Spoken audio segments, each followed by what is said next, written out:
Virgo, kamusta kayo? Hope you're all doing well and welcome to 1111 Pinoy Tarot. In today's reading, tingnan natin ang inyong romantic love, relationship, or situationship. Ano yung energy ng person mo towards you and towards the connection. Please don't forget to subscribe, like, comment, and share. And please tap the bell for updates or notifications from this channel. Maraming salamat sa inyo, Virgo.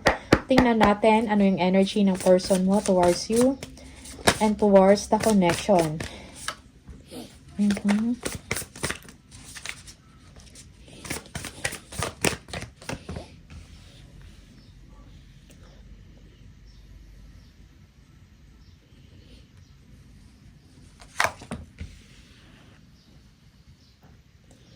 Oh, this person wants to be with you, Virgo, but it seems na merong distance or magkalayo kayo nito. You love each other. Parang match made in heaven ito. Alright? This person has a lot of plans for you, no? Kailang parang may mga kailangan din pagdesisyonan, no? About sa inyong dalawa or sa inyong relasyon or sa inyong connection. Yeah. Brighter days ahead para sa inyong dalawa. Maybe for some of you, this person wants to travel to see you or to be with you, no? He or she wants to break away from a situation para makasama ka or makapunta sa inyo. Okay? Also, this person is parang meron siyang wake-up call na nangyari dito na na-realize na ikaw yung person na kailangan niya or importante sa kanya. Okay? Virgo?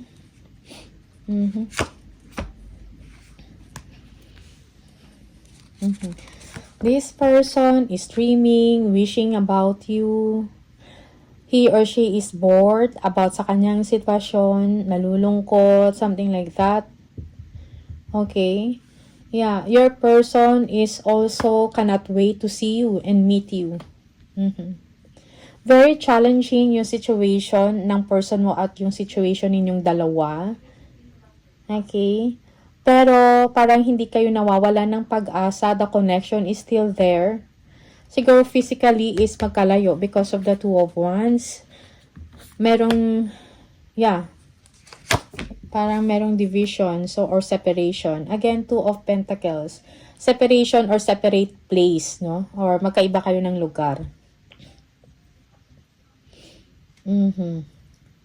A decision is need to be, made. Nag-aantay lang din to ng tamang pagkakataon yung person na to. Okay? To make, before making a big move. Before making a big decision para sa inyong dalawa. Seven of Wands.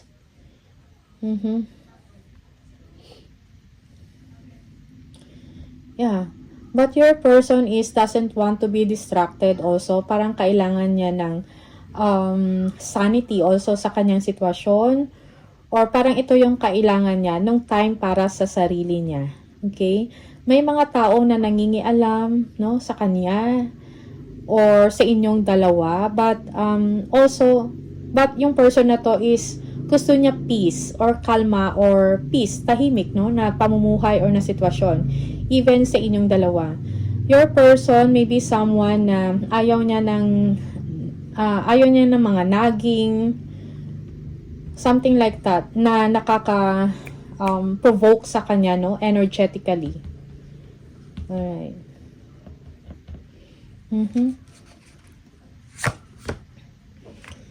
Ten of Swords. Yeah. Abundance, the Empress.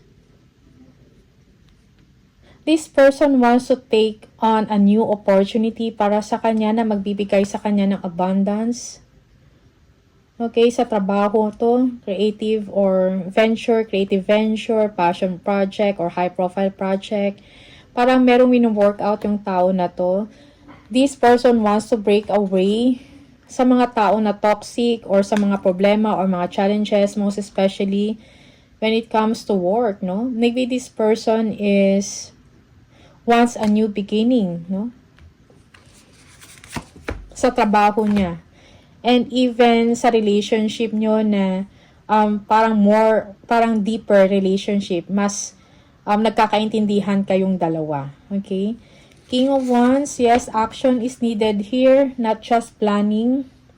I think someone here must step up, no? Also, especially kung may mga plans kayo to move forward or meron kang negosyo, or if this person really wants you, Virgo, this person must take action towards you, no? Yeah, para magkita kayo, magsama. Like, yeah, there is a promising future para sa inyong dalawa. Okay?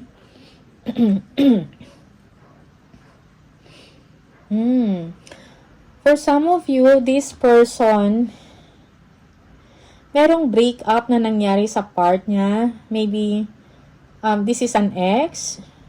Okay? Or may separation siya from another person here. Just to be with you. Maybe this person wants to have a child with you. Okay? But then again, parang yung person na to, kailangan niya talaga ng lakas ng loob para panindigan ka. Yeah. He or she wants a new beginning with you. Parang gusto niya magkaroon ng pamilya with you, Virgo. That's for some of you. Yes, a star.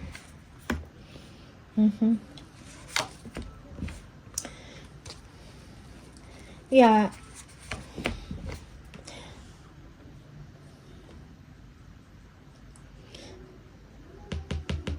Yeah, this person, mas gusto ka ng tao na to. Kung merong third party dito, merong primary person or relationship, and then ikaw, this person, siguro parang, merong nangyari sa kanila na breakup or separation, and siguro secretly this person, parang gusto niya ng ganun, so that, maka-move on siya with you, mapuntahan ka, or, magawa ninyo kung ano yung gusto ninyo, kung may plans kayo to get married, no?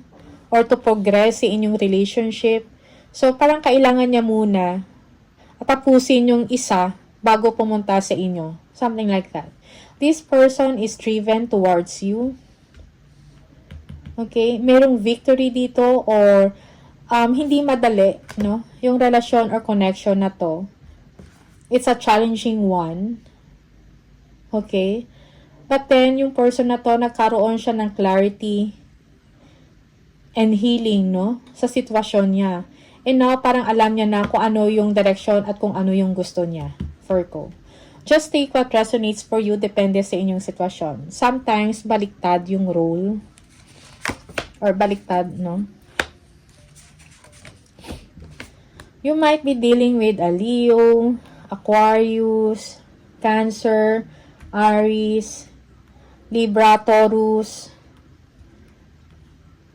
Gemini, or Aquarius, okay? Yeah, this person is looking forward, or this is you. Virgo, you are waiting for him to make a decision.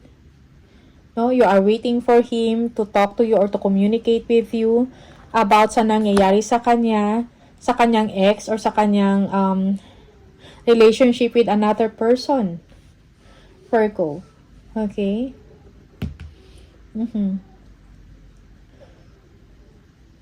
Also, parang kailangan dito ng isang conversation, an honest conversation para sa inyong dalawa.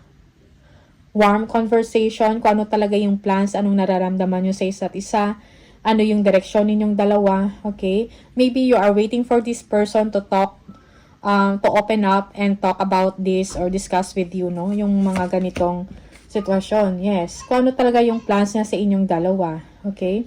This person is, clearly, no? They want to be with you. Parang ikaw yung person na para sa kanya, compatible kayo. Parang naging supportive ka sa kanya or best friend, something like that. Okay, maybe this person also wants to have a family with you. Or this is you, Virgo, you are wishing to have a family with this person. Okay? But just you are, parang nag-aantay ka lang din sa tao na to na magsalita, no? Merong ending sa part or sa part ng person mo, merong nangyari sa kanya na ending at merong fresh start dito. Okay? Ending and fresh start and new beginning. Okay. Merong sneakiness, sneaking away, merong paglilihim, pagtatago.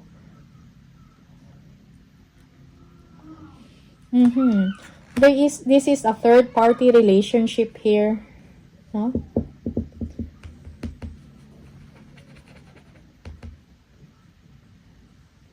Siguro yung person na to, Virgo, parang tinago niya sa inyo na wala na sila ng primary relationship niya. Merong breakup. Hindi lang siya nagsasalita.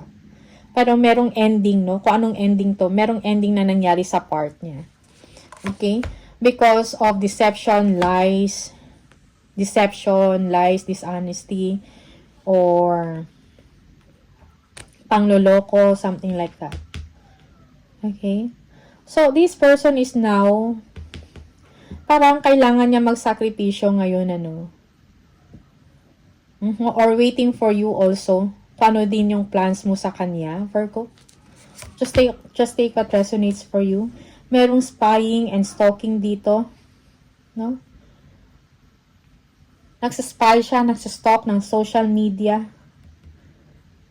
Sa social media, nagsaspy siya, stalk ng profile ninyo or thinking about you kung meron ka pa bang nararamdaman sa kanya or interested ka pa ba sa kanya, something like that, no? Or ano kayang ginagawa ni Virgo. Okay, you might be dealing with a Scorpio here, Libra, Aquarius, okay? Merong pause, no? Sa inyong relasyon or sa inyong connection. Merong pause, temporary pause dito.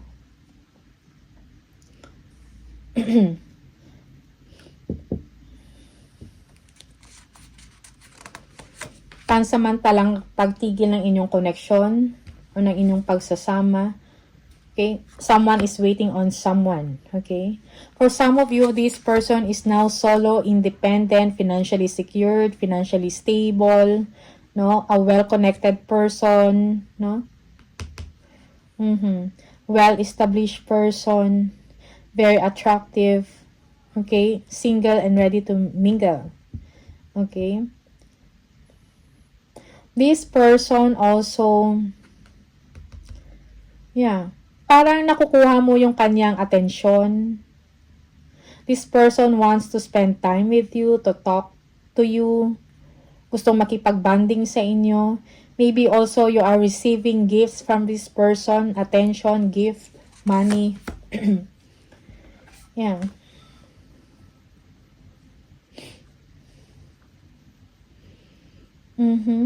But this person, yes, there is another relationship here or baka involved nga siya. And you are aware of this. But then the chemistry para sa inyong dalawa is, undeniable.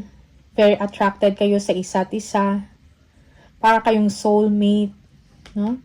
Parang kahit anong iwas mo sa kanya, nandiyan siya. Okay? Or hindi ka makaiwas-iwas sa kanya. Parang magnetic, no? Yung attraction. Yung connection ninyong dalawa, Virgo.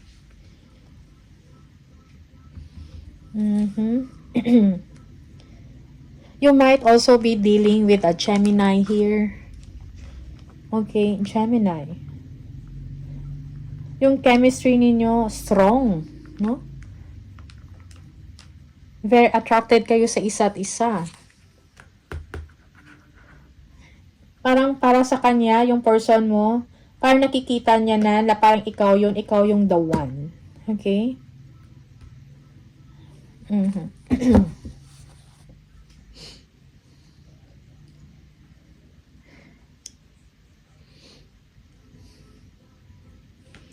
For some of you, maybe this person is already engaged. Pero parang nagpapakita na single siya and available. Kasi he or she is giving attention to you. But this person is already engaged.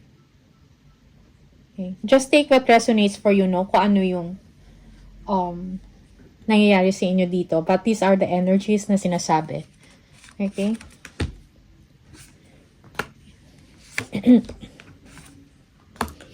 Oh.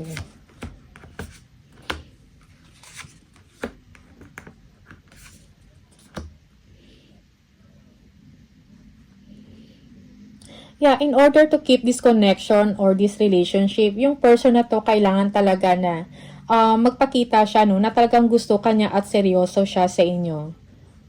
This person wants to take a new direction with you. Siguro gusto niya mag-level up or gusto niyang seryoso pa ang inyong relasyon. Also, this person is nagpaparamdam, nagpapakita na talagang gusto kanya. And maybe merong proposal na nangyayari dito or mangyayari pa lang. Gusto niya i-grow yung relationship na to. And gusto niya i-keep yung relationship na to as something exciting, no? Yung siguro hindi boring ang inyong samahan. You might be dealing with a Taurus here.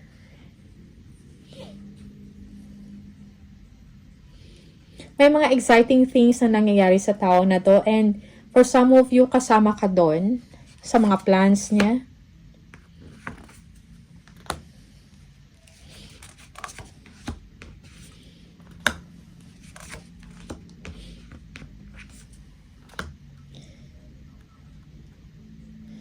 Okay. Yung iba sa inyo, this person is in a committed relationship already, pero parang hindi niya alam kung itutuloy niya ba to or hindi. Okay. Merong mga broken promises dito or commitment.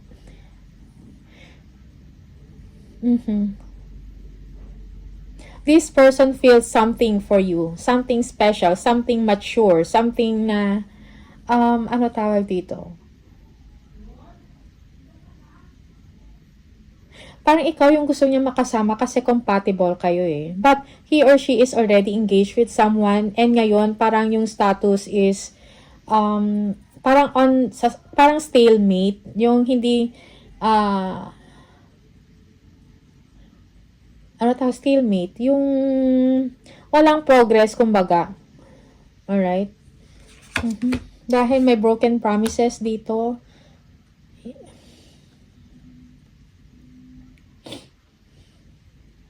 But this person is happy.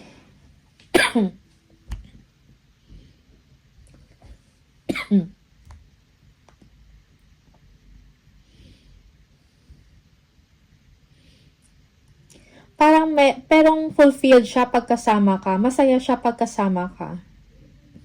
Okay? Parang gusto niya lagi kayo nagkakausap. Siguro for some of you, may mga travels kayo, kasama ka. Okay, related sa work.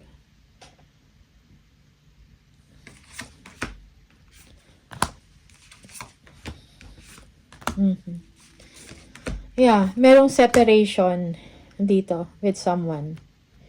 Okay.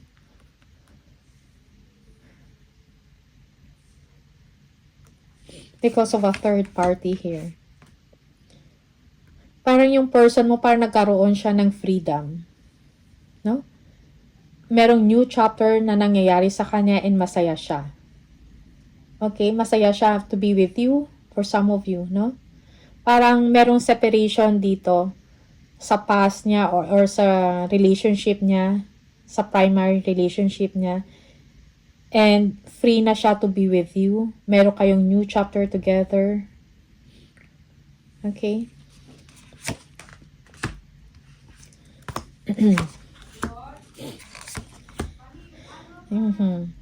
Recuperating yung person na to.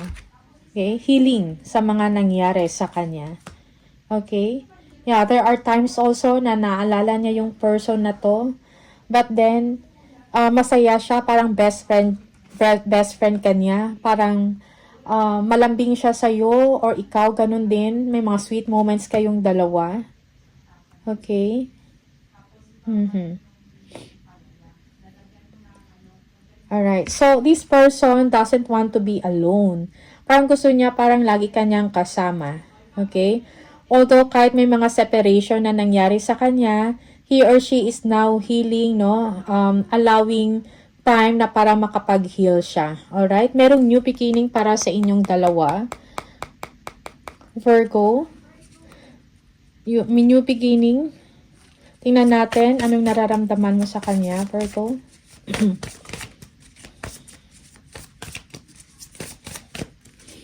Naramdaman sa kanya, Virgo. Okay.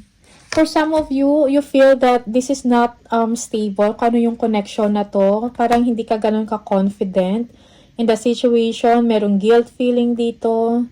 Okay, you're not sure. Merong ano tawag dito? Parang insecurities or para sa'yo is parang hindi ganun ka-stable yung connection or yung relationship. Parang hindi ka ganun ka-confident. You're thinking negatively. No? Oh. Yeah. For some of you, okay. Mm-hmm.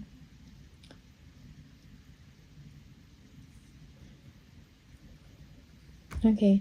For some of you, you feel sad, no? Parang lagi kayong nag-iisip, no? You're not seeing the positive side of the connection or of the relationship. Merong insecurity dito. Parang feeling mo, you are feeling left out in the cold. Or parang ikaw yung nag-aantay, no? Parang ikaw lagi nag-aantay ng oras niya at attention. Yeah. You're not that confident sa connection or sa relationship na to. Mm-hmm.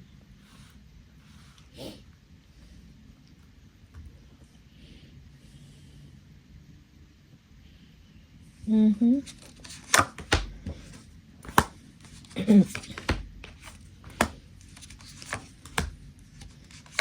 Yeah. Okay. Yeah, siguro magkaibigan kayo ng person na to or magkasama kayo sa trabaho. This is an office love relationship, parang ganun. Okay. You are someone that is attractive, no? Confident, matalino, head turner. Okay. Deep inside, meron kang insecurities about the relationship or about the connection. Dahil nga, merong third party dito. Okay? Yeah. You are burdened, no? Sa sitwasyon na to, you are feeling trapped. Merong imbalance sa inyo, parang hindi pantay, walang give and take dito na, alam mo yung, you always have to wait for him or her. Parang ganon. You are being taken advantage. You are being taken advantage of or taken for granted. That's how you feel. Mm-hmm.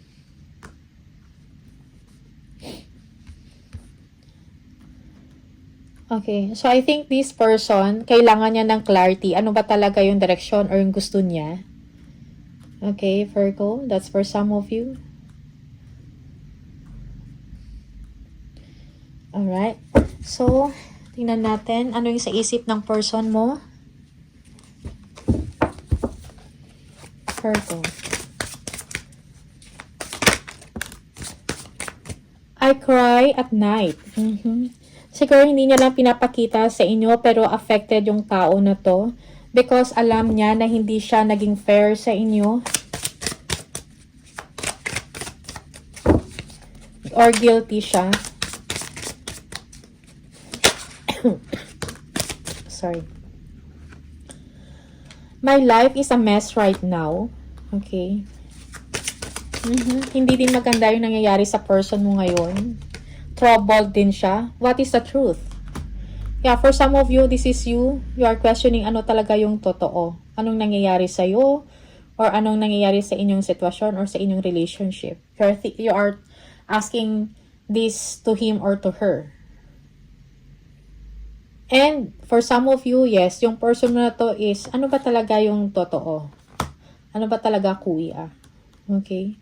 Ano yung intention mo sa Virgo? And ano pa talaga yung gusto mo? Alright? So, these are the messages for you, Virgo. All the best sa inyong connection, sa inyong relationship. Maraming salamat sa iyo and see you on the next video. Bye!